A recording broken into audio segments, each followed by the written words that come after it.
A ver, pues, todavía nos falta un pedacito de enzimas que entra para mañana, entonces hay que terminarlo hoy. Si no, entonces, la gorra Darwin. Estábamos hablando el último tiempo de enzimas y ahora vamos a hablar también de la parte del funcionamiento de las enzimas. Las enzimas van a tener algo que se llama energía de activación y van a tener otro proceso que se va a llamar. Vamos a empezar por lo primero. La energía de activación es la energía que requieren los reactivos o las enzimas y el sustrato para poder llegar a crear una reacción química, para poder hacer la catálisis. ¿Ok? Entonces, ¿cuál es la cantidad de energía que necesita ese sustrato para que se dé esa reacción? Eso se llama energía de activación. ¿Qué es lo que sucede? Hablamos aquí y tiene el término colisiones. ¿Han oído ustedes el término colisión? Sí. Bueno, ¿qué es una colisión? Es como un choque. Entonces lo que vamos a tener es que la enzima con el sustrato, estamos hablando que van a tener varias colisiones entre ellas, como varios choques, que lo que van a estar haciendo es formando que se active esa enzima, esa catálisis entre sustrato y enzima. ¿Ok? Entonces, la energía de activación es la energía que yo necesito para que cuando la enzima se una al sustrato, haya una catálisis, haya un cambio en ella y se produzca valga la redundancia, un producto de esa reacción de catálisis. ¿Ok? Vamos a ir viendo esquemas para que entendamos un poquito mejor eso. Vean aquí entonces, la energía de activación es la energía que le está dando ese impulso para obtener algo al final. Yo les pongo el ejemplo del columpio con este niño. Dense cuenta el niño de la par. Vean cómo está. Esa sería su energía de activación. Lo que está haciendo que se mueva. Pero al final, esto que está acá puede ser también una enzima que haga que genere que se active más rápido. ¿Sí? Ambos tienen energía de activación. ¿Para qué? ¿Cuál sería el objetivo de ellos? Columpiarse, ¿no? Eso sería como la catálisis, si lo miramos así. Cada uno tiene diferentes energías de activación, ¿sí? Uno está más despacio, mientras que el otro, por el impulso que le está dando el papá, digamos ese papá, él está haciendo que sea más rápido. Diferentes energías, pero al final es la energía que necesitan para poder activarse. ¿Sí? Sí. Bueno. Pero tenemos el estado de transición. El estado de transición es un estado de alta energía muy inestable. Y aquí es el sustrato se convierte ya en el producto de manera espontánea. Quiere decir que aquí es donde se realiza ese cambio del sustrato que llegó y se genera algo nuevo. Vimos los colorcitos de estos, eran verdes al inicio. Cuando se da el cambio se vuelven entre azul y anaranjado. Eso es estado de transición. Cuando ya se cambia ese sustrato y se obtiene algo de esa catálisis. ¿Ok? Se dice que es energía inestable porque es como el pico de energía que va a llegar a tener la reacción. ¿Sí? Entonces va a haber un montón de energía en ese momento porque lo que vamos a estar ocasionando es que esas colisiones de las que estábamos hablando están dando, generando energía y llega un punto donde hay tantas colisiones y se está generando tanta energía que podría hacer es una explosión. Obviamente es algo controlado, porque por eso es parte de la estructura de la enzima y todo eso, pero es donde llegamos a tener un montón de energía. ¿Ok? Entonces, incluso vean la imagen, cómo el Pikachu va agarrando energía, y poco a poco va subiendo hasta que logra tirar el trueno. Y entonces, eso es el estado de transición. Vamos a ver una gráfica para que entendamos un poquito mejor la diferencia entre cada uno de estos. ¿Ok? Volvemos al ejemplo del columpio. Vean, incluso les puse a otro niño. El niño no lo está empujando nadie, tiene tiene una energía de activación. Cuando él, digamos que él llega a la parte de arriba, sería su estado de transición. Cuando él llega a lo más alto, cuando está columpiando, ¿sí? este otro niño también tiene una energía de activación y cuando se cae es el estado de transición. ¿Sí? ¿Vamos bien? Va. Miremos ahora esta gráfica. ¿La entendemos? Sí la entendemos. Yo sé que sí. Van a ver que sí. Bueno, vamos a tener sustratos. Vean que hay una línea roja y hay una línea azul grisácea. ¿La logran identificar? Va. La línea roja va a decir o nos dice que no hay una enzima que esté ayudando a la reacción. Mientras que la línea la línea celeste grisácea nos dice que le voy a agregar una enzima a esa reacción. Hay reacciones que no necesariamente necesitan de enzimas para darse, ¿ok? Hay reacciones que se van a dar sin esa necesidad. ¿Qué es lo que sucede? Todos los sustratos van a tener, todas las enzimas en este caso, van a tener ya una energía, ¿sí? En ellas, porque acuérdense que tienen enlaces, tienen estructuras en su parte proteica que les dan ya una cierta cantidad de energía. Pero para que se dé la reacción, ellos tienen que llegar a una cierta cantidad de energía para poder dar esa reacción. Entonces, esto digamos que sería lo que ya inicia el sustrato teniendo esa energía, ¿sí? La enzima, lo que está entrando al organismo, ya lleva una cierta energía hasta acá. Yo, digamos que no le voy a agregar una enzima. Aquí va a estar iniciando y aquí tiene que subir sin agregarle la enzima para poder hacer o llegar al punto máximo de energía, al punto o al estado de transición. Pero, digamos que a ese mismo sustrato ahora yo le agrego una enzima. Y vean cómo cambia la cantidad de energía, el estado de transición para llegar a su máximo de energía, para poder cambiar ese sustrato a un producto, es menor. Y era lo que venimos hablando. ¿Qué característica es esta? Es la catálisis, ¿sí? Por eso decimos que una enzima hace catálisis, porque lo que hace es acelerar el proceso de un cambio de un sustrato a un producto. ¿Haciendo qué? ¿Cuál era el objetivo de esa catálisis? A ver, obtener energía. Obtener energía, no, pero ¿cuál era el objetivo de que se hiciera la catálisis como tal?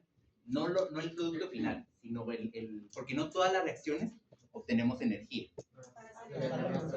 Acelerar la reacción, pero ¿qué es lo que quiero yo? En cuestión hablemos de fisiológicamente. Reducir el tiempo, ¿sí? Reducir el tiempo que yo voy a requerir y además la energía que yo voy a necesitar. Necesito que no utilice tanta energía el cuerpo para crear un producto, porque imagínense si el cuerpo tendría que usar toda esta energía para cambiar ese sustrato, voy a perder más.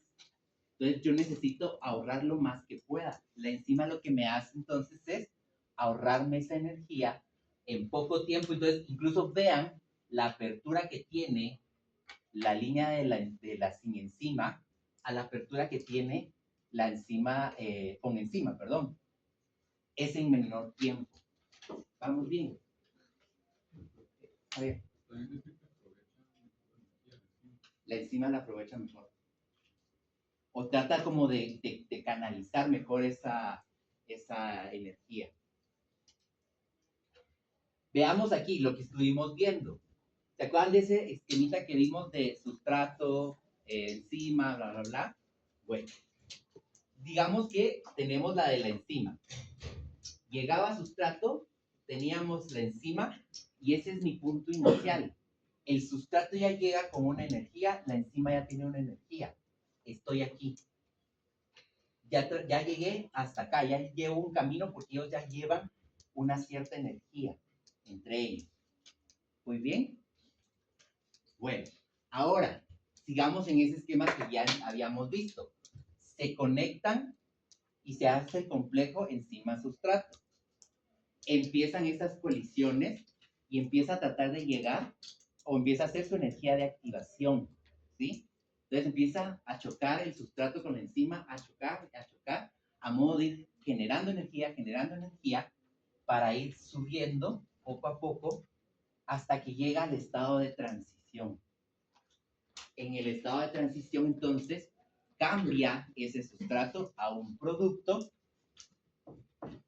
y es el punto máximo de energía. Ahí obtengo la mayor energía posible de esa unión que se está dando. Y este sería nuestro complejo enzima-producto. Muy bien. Yo sí. ¿Usted? No, mentiras. Entonces, ¿de ahí qué va a pasar? ¿Se acuerdan de esa cosa que dice? Todo lo que sube tiene que bajar. No puede quedarse en esa cantidad de energía porque no, lo que decimos es muy inestable. Entonces, ¿qué empieza a hacer? Empieza a disminuir las colisiones. ¿Por qué disminuye colisiones? Porque cambia la estructura del sustrato. Entonces ya deja de chocar, porque ya no se están atrayendo tanto, lo que hemos estado hablando. Entonces deja de chocar y ¿qué empieza a hacer? Bajar la cantidad de energía que estaba generando. A modo de llegar a un punto donde ya vuelve a estar, llamémoslo tal vez en cero, aunque no va a ser totalmente cero nunca, pero va a ser una reacción en cero y se obtiene, y entonces por eso es la liberación de estos productos. ¿Sí? Entonces vean igual acá. Tengo un mismo sustrato, pero vean la cantidad de energía de activación que tengo que tener para activar un sustrato sin una enzima. Pero la cantidad de energía de activación que tengo al utilizar una enzima. ¿Sí? ¿Quedamos claros? Entonces, el estado de transición, el punto máximo de energía donde logro llegar a la cantidad que necesito para que el sustrato cambie. ¿Sí? Estamos. ¿Qué hace la enzima? Lo que decía Javier. Enzima lo que hace es estabilizar ese estado de transición, que la energía se enfoque en un punto y no se pierda, porque de nada me sirve estar formando energía, haciendo energía, si esa energía se va a dispersar y no va a llegar a donde necesito que llegue. Entonces, ¿qué hace la enzima? Canalizar esa energía a modo de que vaya a donde tenga que ir. La mayoría de veces vamos a ver que tiene que ir a la mitocondria, ¿sí? Porque ahí es donde se tiene que ir a formar parte de esa energía que vamos a ir viendo más adelante. ¿Entendimos entonces el esquema y todo? ¿Entendimos qué es la energía de activación? ¿Qué es el estado de transición? ¿Sí? ¿Sí? Y lo que ustedes me decían, o lo que me decía Isabel, necesito que sea la menor cantidad de tiempo, la menor cantidad de energía para que se utilice. Porque imagínense estar invirtiendo todo esto para llegar a un punto de energía, pero si la inversión es tan alta, como que tuviéramos una deuda. ¿Sí? Aquí pago más, pues puedo haber generado un montón, haber vendido un montón, pero como tengo que pagar más de lo que generé, al final voy a tener pérdida. En cambio, con una enzima, logro llegar antes, digamos que alguien me inyecta capital o algo así, pues llego antes a mi meta sin necesidad de llegar a gastar tanto. Entonces mi ganancia va a ser mejor. ¿Estamos? Algo. Menos tiempo y mayor energía. ¿Sí? Menos tiempo y menor energía invertida. Invertida acá. Invertida en el proceso de catálisis. Modelos de acción enzimática. Y ahí solo tienen que completar el cuadrito que está ahí. Son palabras sencillas, tienen que ir poniendo, que no escriban un montón.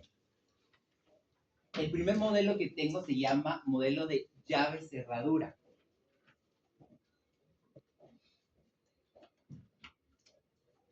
Su nombre no lo dice, llave cerradura.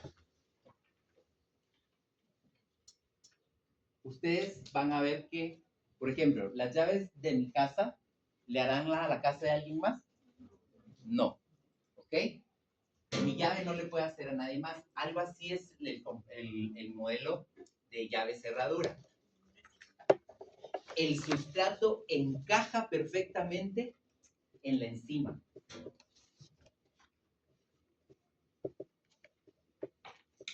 ¿En dónde va a encajar? En el sitio activo. O sea que el sitio activo va a tener la forma exacta del sustrato para encajar. Vean aquí la figura. Ahorita vamos a ver. ¿Qué propiedad es la que se está observando en este modelo? Kelsey. Kelsey. Si estoy diciendo que encaja la enzima perfectamente con el sustrato.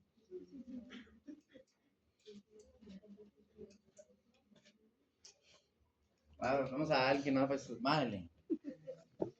¿Ah? La especificidad de la enzima y del sustrato. ¿Ok? Esto es lo que me está haciendo que este modelo de llave cerradura sea el que funcione acá. Y vean entonces el dibujo. Tengo mi enzima con su sitio activo, que es la figura exacta del sustrato. Llegan, se conectan en el sitio activo y ¿qué hacen? Pues catálisis, reacción, todo eso que estuvimos viendo. Pero encajan perfectamente. ¿Qué sucedió con la enzima? ¿Tuvo algún cambio ella? La enzima se queda igual porque encaja totalmente bien todo. ¿Estamos? Entendimos porque el otro es fácil, pero si entendimos este es más fácil. ¿Sí? Entonces, sustrato aquí, enzima no se modifica, sustrato lo encaja perfectamente en él. Entonces, piensen siempre, o así lo hicieron por eso llave cerradura, porque solo una llave van a entrar en un solo lugar. ¿Sí? No va a poder abrir varias puertas ni varias casas. Una llave abre una puerta y se acabó. ¿Estamos? Ahora vean qué se observa acá. La enzima, ¿qué tiene? Tiene un sitio activo. ¿El sitio activo encaja con el sustrato que está llegando? No. En un inicio, no vamos a hablar de los científicos, pero un científico fue el que creó el modelo de llave cerradura y dijo que así debían ser todas las enzimas. Llega otro científico y le dice, no, estás equivocado, no todas son así. Hay algunas que hacen algo que se llama modelo de ajuste inducido. ¿Qué es lo que sucede aquí? La enzima cambia su forma en el sitio activo para que el sustrato encaje en ella. ¿Qué hace entonces la enzima? Modificar su sitio activo a modo que el sustrato encaje en ella. Quiere decir que no necesariamente va a ir en esta forma y aquí va a variar un poquito la forma que va a tener la enzima. O sea que de acuerdo a cómo vaya el sustrato, la enzima se modifica con tal de estar con él. ¿Okay? ¿Se modifica la enzima o el sustrato? La enzima es la que se modifica, el sustrato no.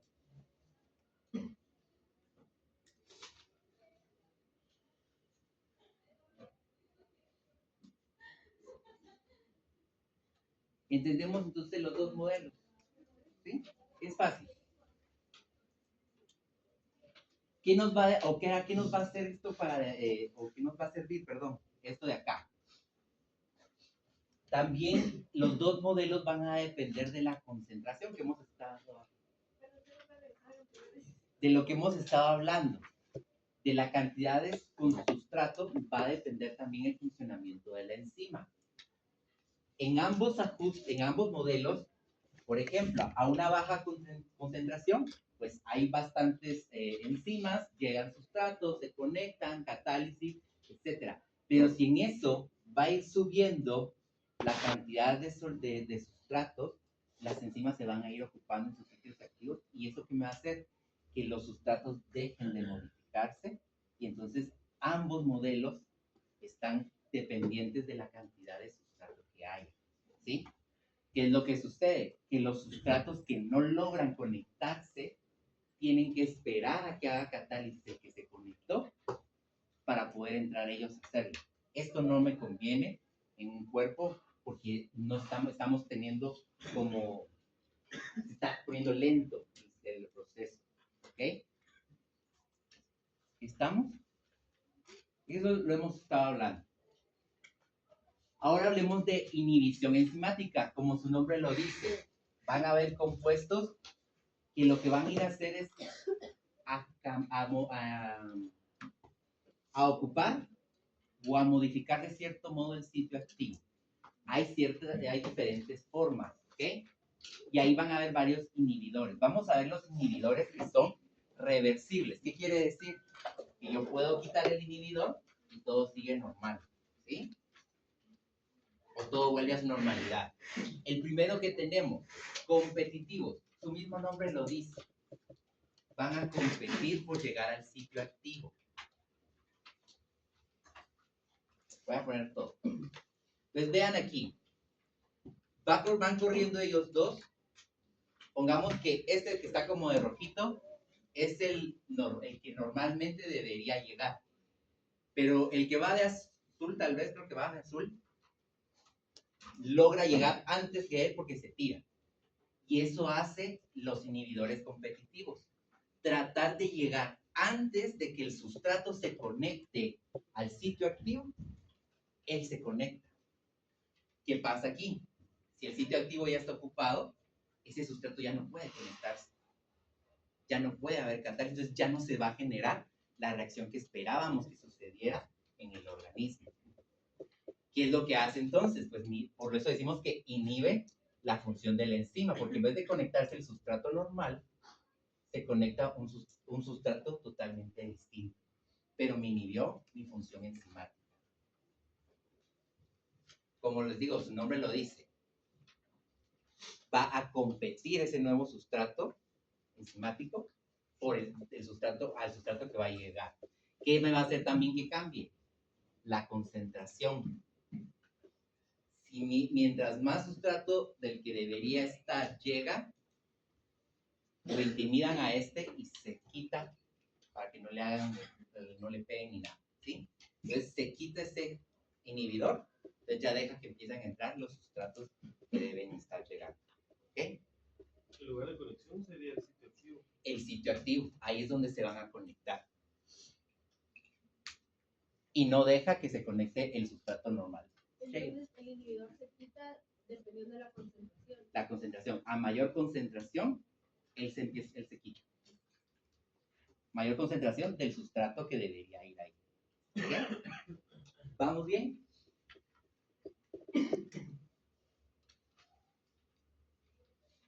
Ahora, el no competitivo. Como les digo, sus nombres lo van diciendo. Se une a la enzima, pero ahora no en el sitio activo, sino se une en el sitio alostérico. ¿Se acuerdan que vimos esa parte de las enzimas alostéricas que también tenían su parte que podían ser inhibidas? ¿Okay? Entonces, se conecta enzima sustrato, complejo enzima sustrato, pero ¿qué va a pasar? Este viene, o es esta molécula, este compuesto, y se conecta en el sitio activo. Al momento que él se conecta, ya no puede seguir haciendo catálisis y lo detiene. ¿Qué es lo que hace? Modificar la forma del sitio activo. Este inhibidor alostérico lo que hace es modificar la forma, vean, ya no encaja completamente, ya no encaja, perdón, bien ese sustrato en el sitio activo.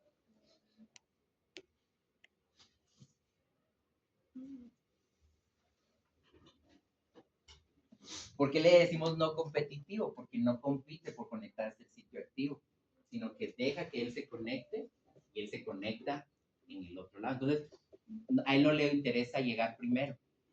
Puede llegar incluso el sustrato conectarse en el sitio activo primero y él va a llegar después. Por eso se llama no competitivo. ¿Vamos bien? Sí. Aldo. ¿Qué sucede en el sitio activo de competitivo? Nada. Ahí no cambia nada. Lo único es que el nuevo sustrato, el que llega de competencia, se conecta ahí. ¿Sí?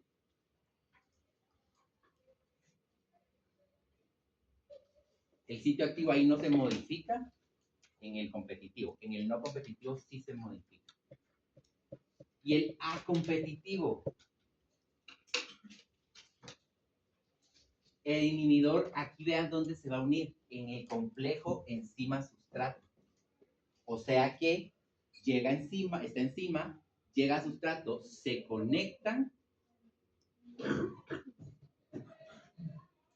y lo que hace es interferir en la catálisis que se está realizando en el complejo enzima-sustrato. Lo detiene. Ay, Perdón. estaba en mascarilla, no nos vamos a enfermar todos. Ya vienen los parciales. A ver, pues. ¿No estás bien? No me digas. A ver, pues. Entonces, el A competitivo. El A competitivo lo que va a hacer es, deja que se conecte el sustrato a la enzima para que hagan la catálisis, pero él llega y se conecta en la unión de ese complejo y lo empieza a interferir. ¿Sí? Miremoslo así. La pareja de novios conectan, tienen cosas en común, ¿no? Llega un tercero. ¿Sí? El tercero en discordia. Entonces, ¿qué empieza a hacer? A romper esa unión que está habiendo entre esa pareja. ¿Sí? Y eso hace este A competitivo. Empezar como a decir, pero es que dice que te dice, ¿qué? Yo que tú no lo haría, porque te debería llamar, que no sé qué, y mandar mensajes. Entonces empieza como a meter cositas para que la unión se rompa. Igual sucede con esto. Este A competitivo lo que hace es ir destruyendo esa unión encima sustrato. ¿Estamos? Y ahora los irreversibles. Estos tres que vimos son reversibles. Se los puedo quitar, ¿sí? No se modifica. No, ahí no cambia. El inhibidor no, porque está conectado. Entonces está encajado el sustrato normal, pero él llega y se empieza a meter en esa conexión. ¿Sí? No importa la forma que tenga, él se empieza a meter. El sitio activo se mantiene normal. De los tres, ¿cuál es el único que se modifica? Eso es para eso es el cuadrito, para que sepan que cuál es el No, único. pero no se separan, digamos. Sí, va a llegar un punto donde se empiezan a separar. Siempre y cuando no hayan otras cosas. ¿Qué vas a cambiar? También el nivel de concentración de los sustratos puede llegar a hacer que estos inhibidores se quiten. Hay otros tipos de cosas que nos podrían ayudar a quitar. A veces llega ATP, llega ADP, vamos a irlos viendo por ahí. Entonces, ¿qué hacen que se quite el inhibidor? Por eso son reversibles, porque no hacen una conexión muy fuerte entre los sitios, entre los lugares. ¿Okay? ¿Estamos? Ahora miremos entonces el irreversible. Bloquean la unión del sustrato o inhiben la actividad enzimática. Normalmente son tóxicos, pueden ser naturales o sintéticos, o sea, los podemos encontrar o en el ambiente, digámoslo así, o algún veneno, algún químico que nos haga que se detenga esa unión. Algunos ejemplos se los pongo aquí, por ejemplo, el cianuro. El cianuro va a ser un inhibidor de la enzima citocromo oxidasa. Se conecta el cianuro ahí, ya no se puede eliminar, y entonces por eso es cuando, ¿qué pasa con, han oído el cianuro? ¿Qué hace el cianuro? Mata, ¿no? ¿Qué es lo que sucede? Que lo que pasa aquí es que se conecta esta enzima que me ayudaría a que no cause eso, porque hay ciertas reacciones que suceden energéticas ahí, pero el cianuro está ocupando ese espacio, entonces al final por eso va a matar. Inhibidores de acetilcolinesterasa, como los organofosforados o los carbamatos. ¿Saben también qué es eso? Son parte de los insecticidas. ¿Han visto cuando fumigan en las casas y después llegan a la clínica los perritos y dicen, es que fíjense que soy fumigado, pero me dijeron que no pasaba nada, yo lo dejé salir al jardín o yo lo dejé entrar a la casa y ahorita está llega con salivando, mal, temblando, convulsiones, lo que sea? ¿Por qué? Por los organofosforados. En bovinos, también cuando fumigan, tienden a haber problemas en el pastoreo. Pero esto lo que hace entonces es ocupar estos receptores acetilcolasa. Eso lo ven ustedes en fisio, pero el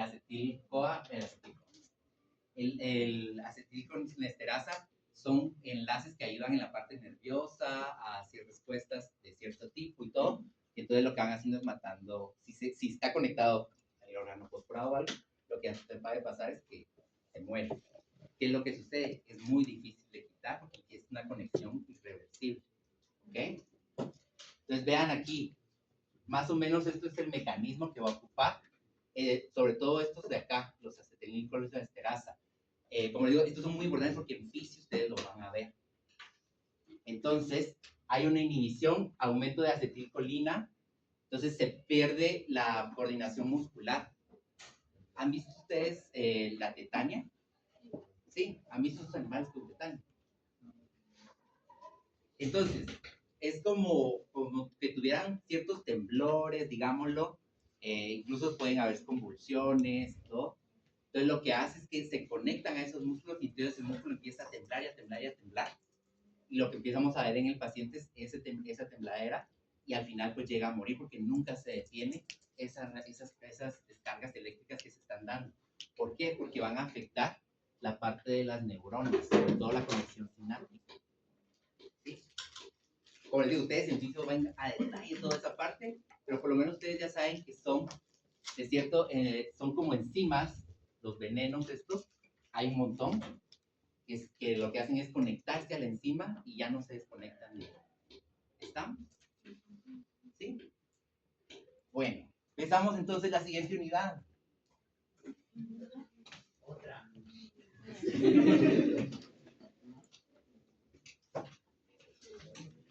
El costo solo llega hasta esto. Hasta acá.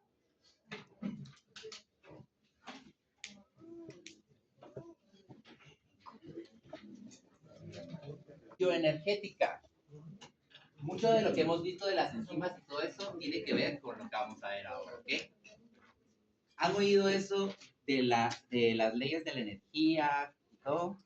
De que la energía no se crea, la energía no se destruye, solo se transforma. Pues algo así es lo que nosotros vamos a ver ahorita en esta unidad.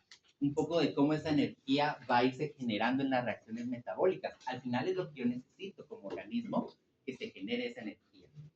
¿Qué me tiene que ver aquí? Va a haber calor, va a haber por lo mismo temperatura, van a haber pHs, van a haber concentraciones y va a haber energía, ¿ok? Todo esto tiene que ver con la parte de bioenergía. Nosotros nos concentramos específicamente en la energía como tal, no tanto en calor y en pH, en la cuestión de esto, ¿ok? Vean la imagen incluso. La energía empieza acá y no es que, lo que dice, no es que se destruya, no es que se vaya, sino que solo cambió de posición, pero siguió siendo la misma energía de un lado para otro, ¿ok? Y eso es lo que nosotros vamos a ir viendo en esto.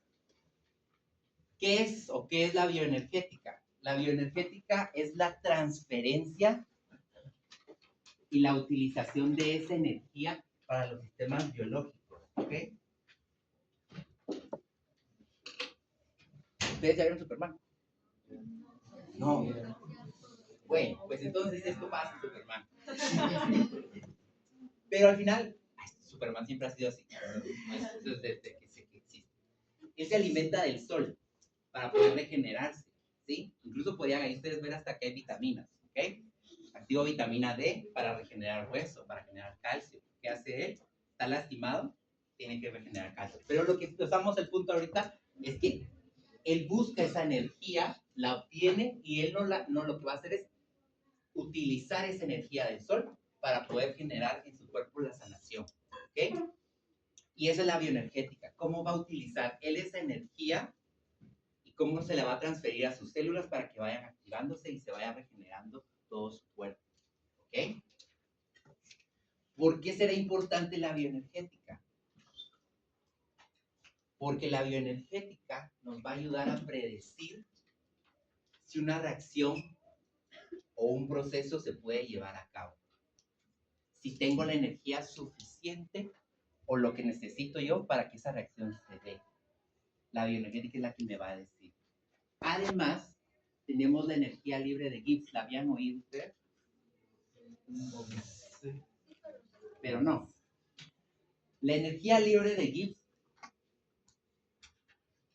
Gibbs es un señor que la descubrió. Y entonces, recuerden que antes eran como muy egocéntricos. Entonces, todo le ponían su nombre. Entonces le puso lo de Gibbs. Eso es lo que significa Gibbs. Pero la energía libre de Gibbs, lo que quiere decir es que nos va a decir qué tan útil es esa reacción que se está dando. ¿En qué sentido? Si lo que se está produciendo la reacción que se está dando me está generando energía que pueda utilizar el sistema o gastó de más energía en esa reacción. Se da una reacción entonces, termino la idea y te... A ver, entonces, lo que vas a decir es la energía de Gibbs. Hay una reacción en el organismo, X reacción, y esa reacción o me va a generar energía de más o me va a hacer que se gaste más de energía porque se necesitó demasiada energía para llegar a esa reacción o para que se diera esa reacción. ¿Sí? Sí. Entonces es como la energía potencial en física. Es como la energía potencial que necesito. Exacto. Es parte de... Entonces, como les decía, nos va a dar entonces si esa energía que se produce sobró, digamos así, y la puede utilizar el cuerpo o gastó toda la energía que tenía. ¿Ok?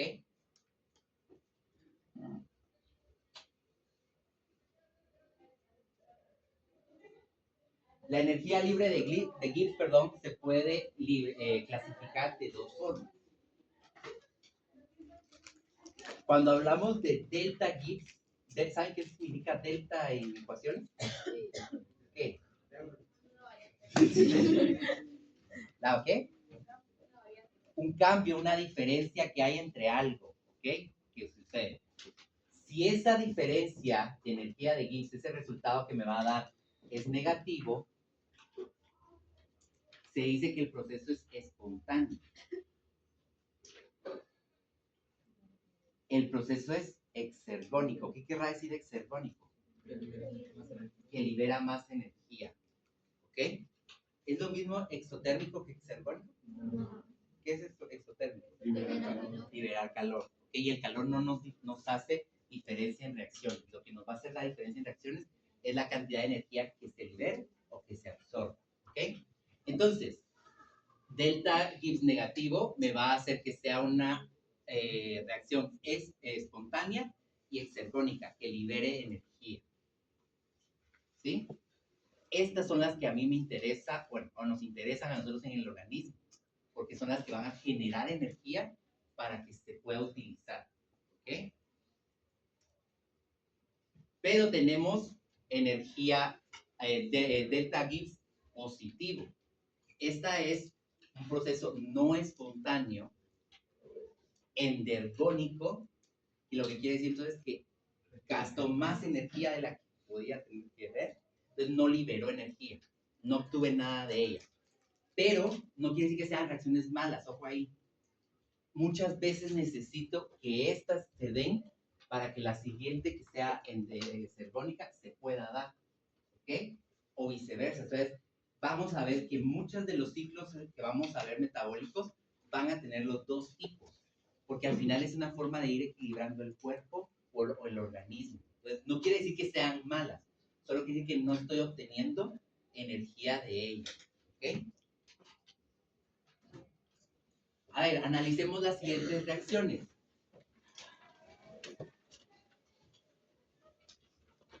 Perdón. Antes de eso, solo para que miren. Vean entonces, las exergónicas. Estamos en la misma gráfica que estuvimos viendo. Vean aquí, la cantidad de energía de activación que necesito. O sea, quiere decir que esta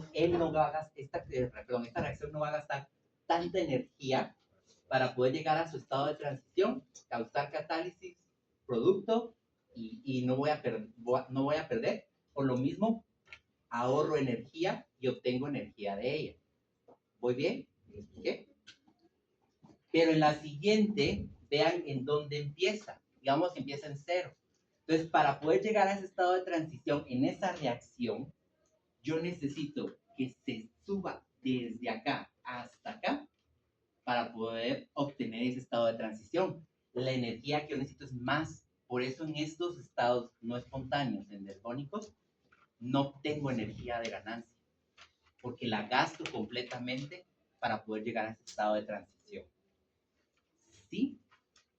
Andrea. Van a depender también entonces de cuánta energía tenga la enzima en los reactivos. Va a depender de la enzima de los reactivos, va a depender de qué factores puedan estar llegando, si están llegando por enzimas, si está funcionando ATP, cómo está el organismo. va a depender, como pero lo que tú dices es cierto, o sea, todos estoy dando que depende de muchas cosas para hacerlo. Lo que esperamos es que la mayoría sean de este tipo para obtener energía, ¿ok? Pero si, no sé si aclaré. Sí, sí. Ahora sí, las reacciones, a ver pues. Ahí tienen una tablita para que se vayan guiando mejor. A ver Ángel, empecemos. ¿Qué es esto? De acuerdo al análisis, no estoy diciendo que me digas cómo se llama la molécula. ¿Qué sería la... ¿Ah? Un sustrato. A ver pues, Alondra. ¿Qué tiene de ahí la enzima? ¿Cómo la clasificas la enzima? No, ¿cómo clasificas? ¿Cómo clasificas la enzima?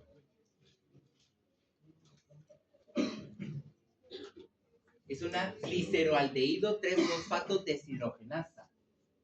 Delaney, ¿qué dice? ¿Qué te dice a ti? Solo esta parte de acá, ¿qué te dice a ti?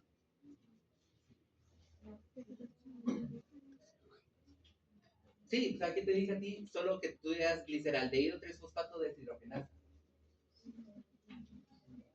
¿Qué? A ver, un poquito más. Aura.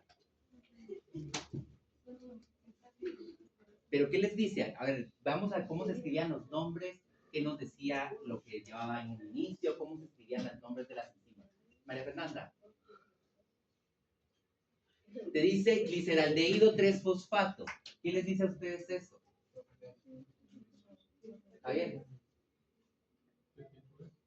¿Qué tipo es? Oxidorreductasa, ¿ok? Es una enzima oxidorreductasa. Lo que ustedes dijeron está bien. Está haciendo un intercambio, perdón, de hidrógenos que están perdiendo hidrógeno, pero ¿cómo se clasificaba? Era lo que nos faltaba. Pero ¿qué me dice a mí el gliceraldehído 3-fosfato, Víctor? Me está diciendo que el sustrato en el que va a estar actuando esa deshidrogenasa es en gliceraldehído, perdón, 3-fosfato. ¿Ok? Samuel. ¿No?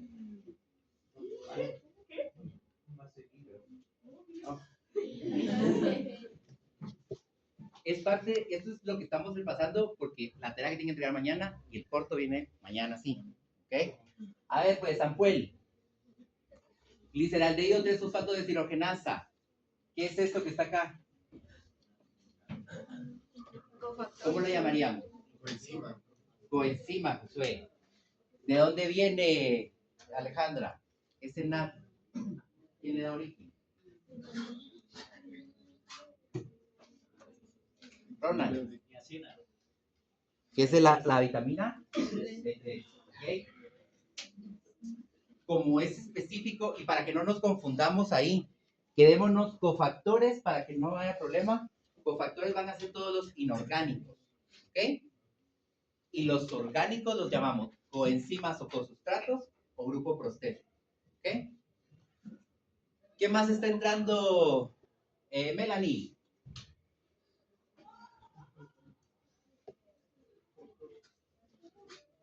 Christopher. Isabel. Fósforo, ¿y eso qué es? ¿Eso qué es? ¿Qué es? ¿Qué es? ¿Quién lo dijo? Oiga, no, al que no levante la mano. Entonces, tenemos cofactor, ¿ok? Ahora, ¿reversible o irreversible? Reversible. Verónica, ¿qué es esto? Verónica. ¿Quién es la que se oculta? María René. No. No, pero adelante de Verónica. No. ¿Quién está delante de Verónica? Yo sé que... A ver, ¿qué pasó acá?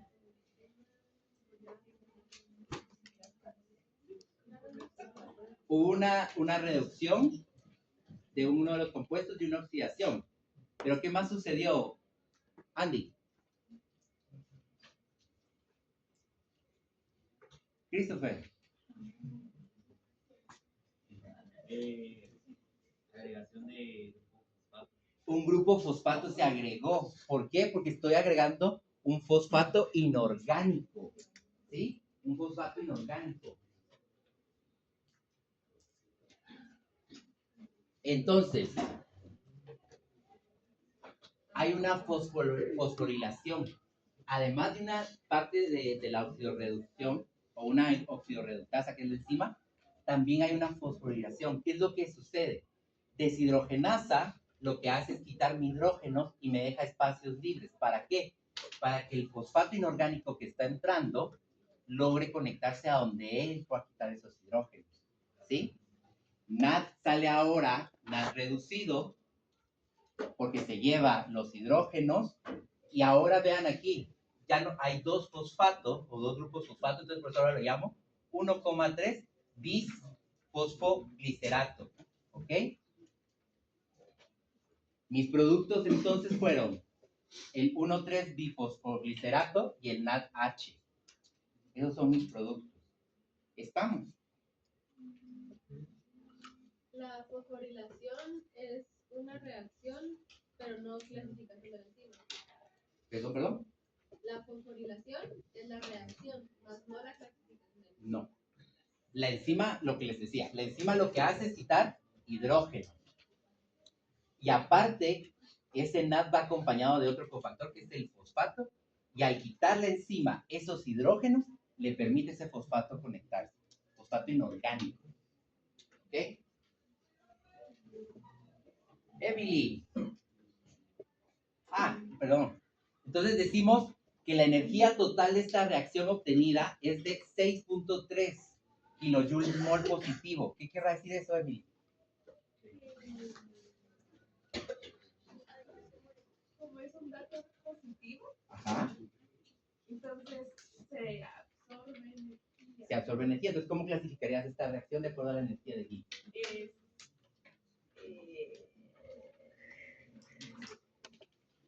Sheila. es endógeno. ¿Cómo se llama? Porque son espontáneos. No espontáneo, endergónico, ¿ok? Entonces, no espontáneo, endergónico, ¿ok? Pues esta la hacemos más rápido. A ver, ¿quién me toca? José Daniel.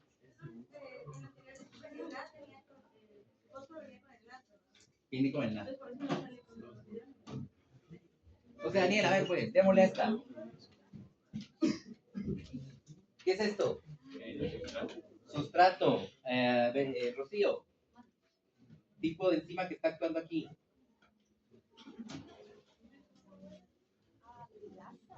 ¿Ah? Ligasa. Oralia. Es una fosfofructosinasa 1. Las sinasas. ¿De dónde vienen las sinasas? A ver, Graya. En las ligasas. Alessandra. Sofía. Me acordaba, pero. Taira. Las diasas. ¿Ah? De las diasas. Alguien. Josué. Transferasa. Conste que yo lo intenté. Yo lo intenté. A ver, entonces. Es una transferasa. La enzima. ¿Qué está pasando aquí? ATP está entrando y ADP. Y esto, por favor, corrígalo porque cuando estaba terminando o estaba en esta presentación me di cuenta que yo dije un error. Y no me acuerdo si fue Ángel o alguien, pero me dijeron siempre va a salir el agua cuando hay una hidrólisis de ATP. Yo les dije, sí va a haber. Contesté solo por contestar y no. Cuando hay hidrólisis, no va a haber, cuando hay hidrólisis de ATP, no sale aquí que hay agua, sino que al momento de que yo veo esta reacción, instantáneamente sé que hubo una hidrólisis de ATP ahí. ¿Ok? Entonces, por favor, corríjanlo en sus apuntes y todo. Pero sigue siendo una hidrólisis. Esto es una hidrólisis A pesar de de que no sale ATP. agua. A pesar de que no está la molécula de agua como tal, hay una hidrólisis de ATP. Siempre que ustedes miren entonces ATP y sale como ADP, hubo una hidrólisis de ATP. ¿Ok? ¿Por qué no es una ligasa? ¡Ay! Ahí va cerca. Porque no está uniendo. No está uniendo dos moléculas, ¿sí? Dos compuestos, sino que solo se dan cuenta que lo que hizo fue agregarle al sustrato el grupo fosfato que le quitó ATP. Si aquí hubiese, por ejemplo, este compuesto y otro, entra ATP, sale como ADP, y esos dos compuestos se unen, ahí es una ligasa. ¿Me explico? Ok, diferencia entre una ligasa y una transferasa, porque a veces me dicen, pero es que aquí si hay hidrólisis de ATP, sería ligasa, ¿no? ¿Por qué no? Porque en las ligasas necesito dos sustratos, esos dos sustratos se van a unir por medio de la hidrólisis del ATP. Aquí lo único que hizo fue hidrólisis del ATP y le agregó el grupo fosfato. Transfirió el grupo fosfato del ATP al sustrato que ya tenía, por eso es una transferasa y no una ligasa. ¿Me expliqué, Isabel? A ver, tenemos que esta es negativa, por lo que es espontánea exergónica. ¿Sí? No hay cofactor. Que podríamos tomar como una coenzima, tal vez el ATP. No es tan así, pero sí podríamos. ¿Sería? El ATP tal vez, mejor como dice Joaquín, lo tomémoslo como un sustrato, porque no viene de una vitamina como tal. Entonces mejor tomémoslo como un sustrato. Con sustrato, no sería más bien. ¿Con sustrato o coenzima? Perdón. No, tomémoslo como sustrato. Ojo aquí, voy a repetir esto, solo para que quedemos antes de que siga. El ATP no lo tomemos como coenzima, tomémoslo como sustrato. Si no hubiese ATP aquí, no se va a dar esta fosforilación. Entonces, necesito que esté como sustrato la fructosa 6-fosfato más ATP. Entonces, esos serían mis sustratos que yo necesito. La enzima transferasa, que es la fosfofructosinasa 1, el 1 me está indicando en dónde va a agregar el grupo fosfato. Y tengo de productos fructosa 1,6-bisfosfato, porque ahora tienes dos fosfatos. Ahora sí, Aldo. No, es lo que les estoy diciendo. ATP tomémoslo como sustrato, porque no viene de una vitamina. ¿Estamos? No, porque entonces cosustrato habla de coenzimas. Coenzima o cosustrato son lo mismo. No, eso no tiene, no aplica ahí. Es parte de los productos. Eso sería otro producto. ¿Alguien más? Estamos. Y así es como quiero que hagan, yo no sé si les dejé 3 o 4 reacciones, que la tienen que entregar mañana antes del corto. ¿Ah? ¿Qué? Revisen su cronograma. Eso era. Revisen el cronograma, ahí está, lo entregan mañana antes del corto. Ahí es para que repasen para el corto. ¿Sí? Esta no es reversible, es irreversible. Estamos. Trae su hojita para mañana también, por favor.